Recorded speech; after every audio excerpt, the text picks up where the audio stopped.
are you? How old are you? Where are you from? I'm Cleo. I'm from Italy, and I'm 29. Okay. So, can you tell me a little bit about how you choose organic products in the grocery store? Walk me through the process of choosing organic products. Okay, to me, organic is not value per se. I just buy things and different things in from different sellers.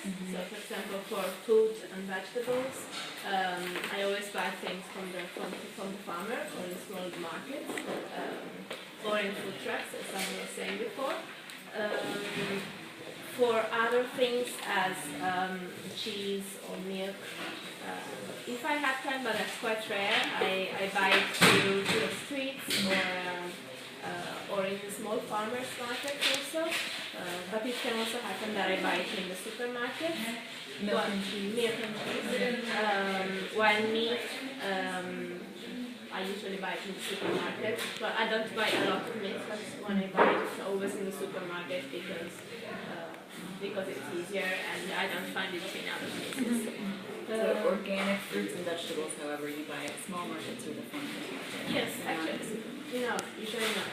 If it happens, it's because I don't have time to go to on the countryside, so it's easier.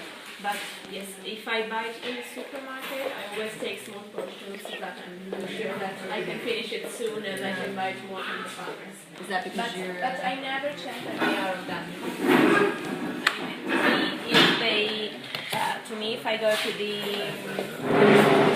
farmer, I just trust him. Like, I don't ask if it's organic or not. I think that if they use some chemicals, it's because it was necessary. So it's like that. I trust my farmer and all my farmers, and I think that if they use something, it's because it was needed. it's necessary? Why is that an important discussion to have with the farmer for you, whether it's organic or not? Have you? No, I just don't do it. I simply don't ask even if bring it's it up. organic. Like, to me, if I see him, I see his face, I trust him. I know that he spent his life, and maybe he chose to spend his life on the land, on the ground. So to me, that's enough. I don't Why is that enough? Because to me, if you choose to work on that and to dedicate your life to that, I think that you have a deeper knowledge and deeper respect than I do. And so to me, that's enough. So if you tell me, I don't even dare to ask, are those strawberries enough good? Because, I mean, if I were the farmer, I would say, are you really explaining me how I have to deal with the strawberries? That's fascinating. Tell me, okay, you just said I don't dare to ask someone who is a farmer. Tell me, expand on that. What do you mean? It looks like a bit arrogant. Like you as a consumer being arrogant. Okay. You have your I have my knowledge on my job, and if I go to someone who is really not a professional but sort of a professional of the growing vegetables, it's a sort of respect. I mean, it's his work, and if he tells me, these strawberries are really good, or these eggs, they are not mine, but they are from a friend of mine, so don't worry, you can go for them. To me, that's enough. And so that happens in person when you're standing across. Yes. What happens when you are looking at, say, a picture of that farmer on a package? Do you get the same feeling?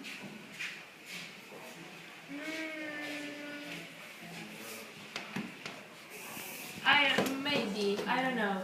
Why is there hesitation, do you think? Because I know that farmers would never put their image and explaining, this is my husband, this is my son, when he comes back soon, he helps us. So it's obvious that there was a marketing guy in the middle. So it's a distrust of the people who were in between? Yeah, I think so. Why is that bad? Or why do you feel that's not trustworthy? I simply feel that there's maybe a sort of filter that focus on the things that that are good, and maybe they are simply natural, so they want to be enlarged. And this filters will also probably cover all the non-real and the non-perfect things. Like if I go to my farmer, he tells me, okay, you know those asparagus? Those asparagus are really one of the last growing asparagus of the year, so they could be a bit, I don't know, amaro, or I don't know, maybe a bit smaller.